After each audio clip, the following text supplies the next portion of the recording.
अगर एलियंस हम तक पहुंचना भी चाहें तो कैसे पहुंचेंगे? अगर मान ले कि वो लाइट स्पीड से चलने की तकनीक को भी इजाद कर चुके हों, मतलब एक ऐसा यान बना चुके हों जिसका मास 1 ग्राम भी ना हो बल्कि पूरी तरह से जीरो हो, तो फिर वो यान को चलाने वाली एनर्जी का मास जीरो कैसे करेंगे? क्योंकि अल्बर्ट आइंस्टाइन के मुताबिक इस ब्रह्मांड में सिर्फ वही ऑब्जेक्ट लाइट स्पीड को हासिल कर पाएगा जिसका मास पूरी तरह जीरो हो। मतलब यान में यूज होने वाली एनर्जी तक का मास भी पूरी तरह से जीरो ही होना चाहिए, जबकि एनर्जी और मास तो दोनों एक ही चीज है। मतलब एनर्जी का मास जीरो नहीं किया जा सकता।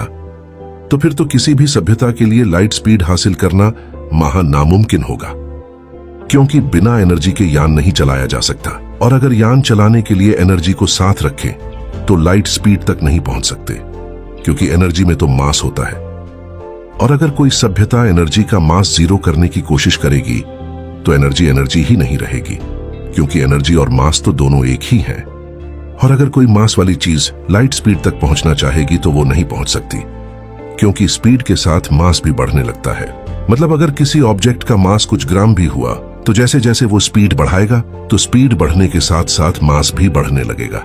और अगर मास बढ़ते रहने के बाद भी यान को एनर्जी देकर फोर्सफुली आगे चलाते रहे तो एक समय पर मास इन्फिनिट हो जाएगा, जिसको चलाने के लिए इन्फिनिट मतलब अनंत एनर्जी ही चाहिए होगी, जो शायद साथ रखना किसी भी सभ्यता के लिए मुमकिन नहीं होगा।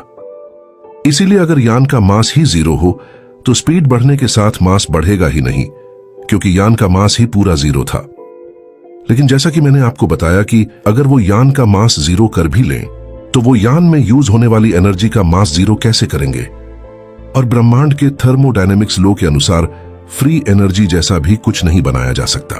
मतलब कोई ऐसी चीज जिसको एक बार एनर्जी देने के बाद वो खुद ही चलती रहे। असलियत में इन मशीनों के नीचे मैग्नेट और बैटरी लगी होती हैं। ब्रह्मांड में ऐसी कोई चीज नहीं बनाई जा सकती जिसे एक बार एनर्जी देकर उसे आगे चलने के लिए फिर कभी भी एनर्जी की जरूरत ना पड़े। अगर थर्मोडायनेमिक्स का लॉ तोड़कर फ्री एनर्जी जैसा कुछ ब्रह्मांड में बनाया जा सकता तो आज छोटी बड़ी सभी एलियन सभ्यताएं फ्री एनर्जी का इस्तेमाल करके हम तक पहुंच चुकी होती, और तब उन्हें यान का मास जीरो करने की भी जरूरत ना पड़ती, क्योंकि उनके पास फ्री एनर्जी होती जिसे वो मैसिव से मैसिव ऑब्जेक्ट को भी जहां चाहे ले जा सकते थे, और हम मानव भी ऐसा कर पाते। लेकिन अफसोस, फ्री एनर्जी जैसा कुछ नहीं बनाया जा सकता इस ब्रह्मांड में तो नहीं। मतलब ये बात तो पक्की है कि उनको अपने यान को चलाने के लिए एनर्जी तो चाहिए ही होगी, लेकिन एनर्जी में तो मास होता है, और अगर यान का मास जीरो करने के बाद यान में यूज होने वाली एनर्जी में कोई मास हुआ तो स्पीड बढ़ने के साथ फिर एनर्जी का मास बढ़ने लगेगा, जिससे मास बढ़ने के कारण यान खुद ही स्लो होने लगेगा। और हम जानते ही हैं एनर्जी का मास जीरो करने के बाद एनर्जी नहीं रहेगी, क्योंकि एनर्जी और मास दोनों एक ही हैं। तो फिर कैसे कोई सभ्यता दूसरी सभ्यताओं तक पहुंच सकती है जब वो लाइट स्पीड से सफर ही नहीं कर पाएगी?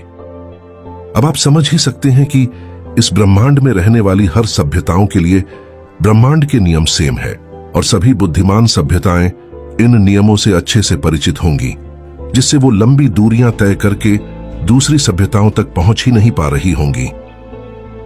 हालांकि ऐसा करना संभव तो नहीं है, लेकिन चलो मान लेते हैं अगर कोई ऐसी एलियन सभ्यता भी हो जो यान के मास के साथ एनर्जी का मास भी सही से जीरो कर ले, जिससे एनर्जी ही रहे, और वो हर जगह जाने के लिए पर्याप्त एनर्जी भी स्टोर कर सकने में सक्षम हो, तो फिर भी वो लाइट की स्पीड हासिल करने के बाद भी अपनी मंजिल पर कभी नहीं पहुंच सकती। क्योंकि अगर वीडियो में पीछे बताई गई सभी रुकावटों और नियमों को लांघ के वो लाइट स्पीड से चलने में सफलता हासिल भी कर लें, तो लाइट स्पीड से चलने पर एक नियम और भी है जो हर सभ्यता को लाइट स्पीड हासिल करने के बाद भी अपने से दूसरी सभ्यताओं से मिलने से रोकेगा, और वो है लाइट स्पीड से चलने वाले का समय बाकी चीजों के मुकाबले धीमा हो जाता है। इससे होगा ये कि अगर कोई सभ्यता ब्रह्मांड के नियमों रुकावटों को पार करके लाइट स्पीड हासिल करके किसी मंजिल पर पहुंचने की कोशिश करेगी तो लाइट स्पीड से चलने पर उसका समय धीमा गुजरने लगेगा, लेकिन उसकी मंजिल का समय तो नॉर्मल ही होगा, जहां उनके पहुंचने से पहले ही लाखों करोड़ों साल बीत चुके होंगे, या फिर जहां वो जा रहे थे उनकी वो मंजिल ही खत्म हो चुकी होगी। अब आप समझ ही सकते हैं, अगर कोई एलियन सभ्यता पीछे बताए गए नियमों रुकावटों को पार करके लाइट स्पीड हासिल भी कर ले तो भी वो अपने से दूसरी सभ्यताओं तक समय रहते नहीं पहुंच पाएगी, चाहे वो कितनी भी एडवांस क्यों ना हो। आज इस ब्रह्मांड को बने 14 अरब साल हो चुके हैं, लेकिन आज तक भी कोई परग्रही सभ्यता हम तक ना पहुंच पाई। चलो, इससे ये तो पता चलता है कि वो ब्रह्मांड के नियमों रुकावटों से अच्छे से परिचित हैं, जो आज भी वो हम तक ना पहुंच पाए, क्योंकि एनर्जी का मास जीरो नहीं किया जा सकता है और बिना एनर्जी के यान भी नहीं चलाया जा सकता। साथ ही एनर्जी के मास के कारण यान को लाइट स्पीड तक भी नहीं ले जाया जा सकता। आप समझ तो रहे ही होंगे कि इस ब्रह्मांड में कैसे कैसे नियम काम कर रहे हैं। ना ही फ्री एनर्जी जैसा कुछ बनाया जा सकता है और ना ही बिना एनर्जी के यान चलाया जा सकता है। और अगर एनर्जी साथ रखें तो एनर्जी के मास के कारण लाइट स्पीड तक नहीं पहुंचा जा सकता और बिना लाइट स्पीड के ब्रह्मांड की लंबी दूरियों को पार नहीं किया जा सकता। और अगर सभी एलियन सभ्यताएं अपनी नॉर्मल स्पीड से ही दूसरे तारों सौरमंडलों तक पहुंचना चाहे तो उन्हें लाखों साल लग सकते हैं। अगर आपको और ऐसी ही वीडियोस देखनी है तो फॉलो और सब्सक्राइब करना मत भूलना।